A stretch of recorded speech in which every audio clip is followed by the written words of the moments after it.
Pemirsa, heboh sebuah pulau kecil bernama Pulau Pendek di Buton, Sulawesi Tenggara diduga dijual di situs jual beli online. Selain dijual, pulau ini juga disewakan untuk kegiatan pariwisata dan menyedot kecaman publik.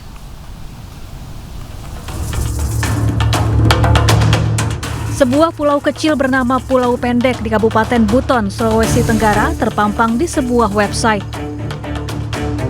Pulau seluas 240 hektar ini ditawarkan untuk dijual. Selain dijual, pulau yang dikenal memiliki hamparan pasir putih, laut jernih, dan rumah bagi banyak lumba-lumba ini juga disewakan untuk kegiatan pariwisata. Pemerintah setempat mengaku tidak pernah ada satu pihak pun yang pernah datang dan berkomunikasi terkait rencana penjualan pulau. Wakil Bupati Buton menegaskan pulau ini merupakan tanah adat warisan leluhur dan tidak diperjualbelikan. Cuma sampai saat ini saya perlu tegaskan bahwa tidak ada itu penjualan pulau. Karena pulau ini yang namanya pulau mau dijual beli itu ya harus ada administrasinya. Pasti pemerintah desa juga tahu, pemerintah kecamatan tahu. Tapi sampai hari ini pemerintah desa jangankan dihubungi. Melihat pun orangnya itu tidak pernah. Pun demikian kita tentu tidak boleh membiarkan juga isu itu berkeliaran. Itu statement kami sebagai pemerintah.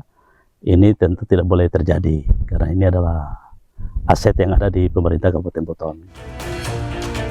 Pemda Buton kini menelusuri pemasang iklan online. Sementara itu, Pemda setempat dan Kementerian Pariwisata sebelumnya telah berencana mengembangkan potensi wisata di Pulau Pendek. Dari Buton, Sulawesi Tenggara, Andi Eba, iNews melaporkan. Kita beralih ke informasi lain di mana bandara di Morowali, Sulawesi ini beroperasi ini tanpa melibatkan otoritas negara.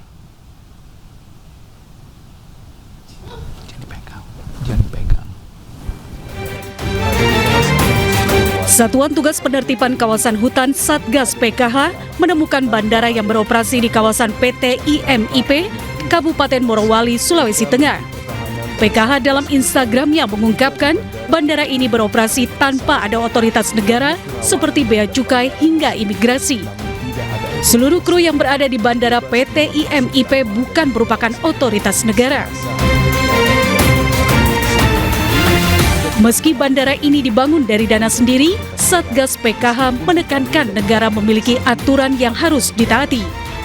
Karena dikhawatirkan akan bebas keluar masuk negara tanpa adanya pengawasan ketat.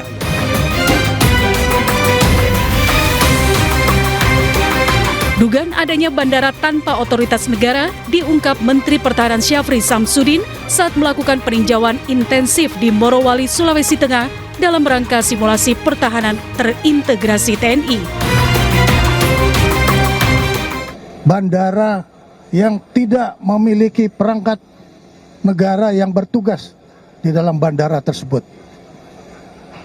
Ini merupakan hal yang anomali di dalam negara Kesatuan Republik Indonesia yang kita harus menegakkan regulasi, tapi ternyata masih terdapat celah-celah yang merupakan kerawanan terhadap kedaulatan ekonomi, bahkan juga bisa berpengaruh kepada stabilitas nasional. Sementara itu, Bandara Indonesia Morowali Industrial Park atau IMIP tercatat dalam situs Kementerian Perhubungan Republik Indonesia, Direktorat Perhubungan Udara. Bandara IMIP dikelola oleh pihak swasta. Bandara ini berlokasi di Desa Fatuvia, Kecamatan Bahodopi, Morowali, Sulawesi Tengah. Ya, sementara itu Menteri SDM Bahlil Lahadalia mengungkap Presiden Prabowo minta segera ditegakkan aturan terkait bandara di Morowali. Sementara itu Kemenhub bantah bandara beroperasi tanpa izin. Dan kepada kami sebagai Satgas dan sebagai Menteri SDM adalah tegakkan aturan. Jangan pandang bulu, karena nggak boleh negara kalah dari apa yang terjadi yang kurang pas dan atau melanggar hukum. Saya Morowali, kemarin kami sudah menempatkan beberapa personil di sana.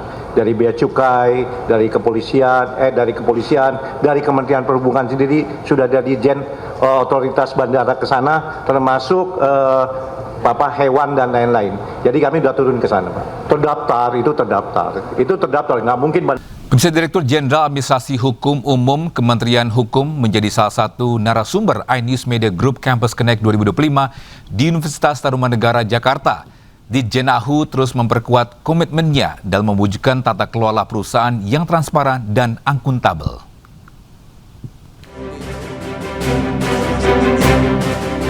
Direktur Jenderal Administrasi Hukum Umum Kementerian Hukum Widodo menjadi salah satu narasumber dalam gelaran iNews Media Group Campus Connect 2025 di Universitas Tarumanegara, Jakarta.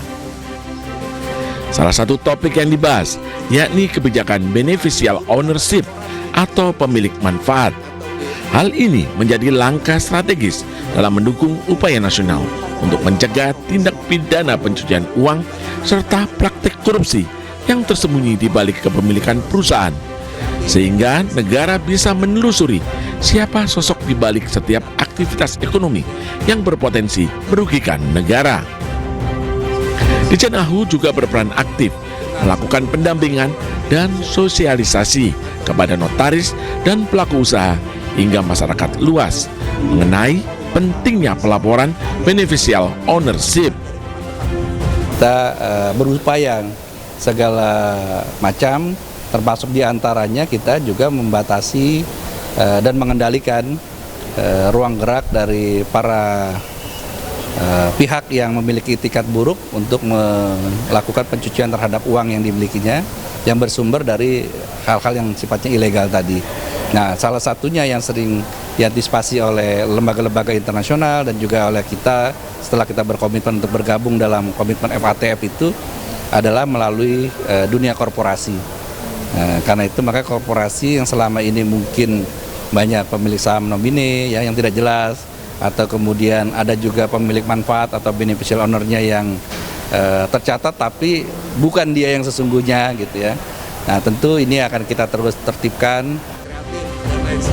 Melalui kegiatan ini diharapkan para pemangku kepentingan dapat memahami kewajiban hukum yang harus dipenuhi serta menyadari pentingnya transparansi kepemilikan dalam menciptakan iklim usaha yang bersih dan sehat.